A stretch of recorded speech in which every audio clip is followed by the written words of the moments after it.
नमस्कार दर्शक बंधु। आज हूँ जून 2 तारिख मंगलवार।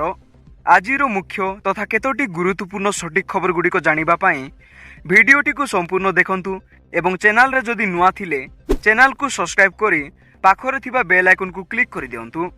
तेबे आसंतु आजिर संपूर्ण खबर उपरे नजर पकाइबा। आजिर प्रथम खबर आश्वस्ति आनिछि काल बैशाखी। राज्यर अधिकांश स्थान में काल बैशाखीर जारी रही। आज 2 जिला को रेड वार्निंग।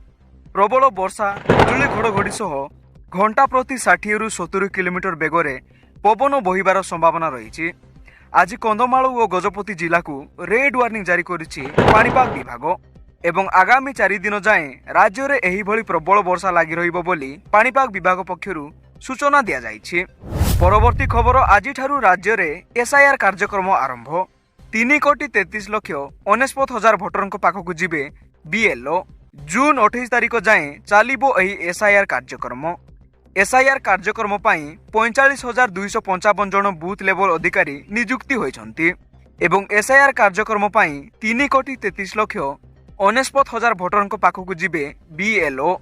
प्रतिदिन अपराह्न 3टारू 5टा जाए बूथ रे उपस्थित रही कार्यक्रम करिवे बीएलओ। सेप्टेम्बर 6 रे प्रकाश पाइब भोटर तालिका। परवर्ती खबर पुणी ग्राहक मानकु बड़ झटका। 42 टंका बढ़िला LPG gas rate. 5 kg LPG cylinder दर भी वृद्धि होइछि।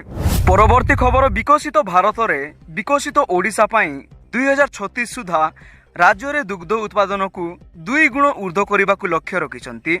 एही लक्ष्य हासिल पाई राज्य सरकार मुख्यमंत्री कामधेनु योजना मुख्यमंत्री कृषि उद्योग योजना कार्यकारी करिछन्ति। परवर्ती खबर पेट्रोल एवं डीजेल दर रे सामान्य परिवर्तन।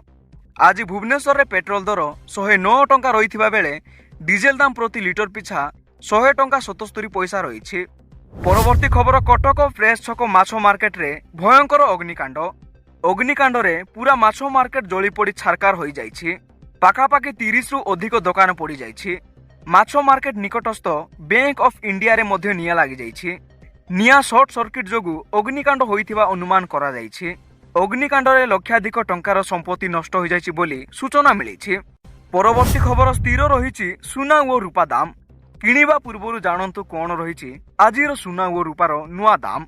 आज भारतीय बाजार रे 24 कैरेट सुना 1,57,040 टंका रहिछि और सेहीपरि 22 कैरेट सुना दर 1,43,950 टंका रही।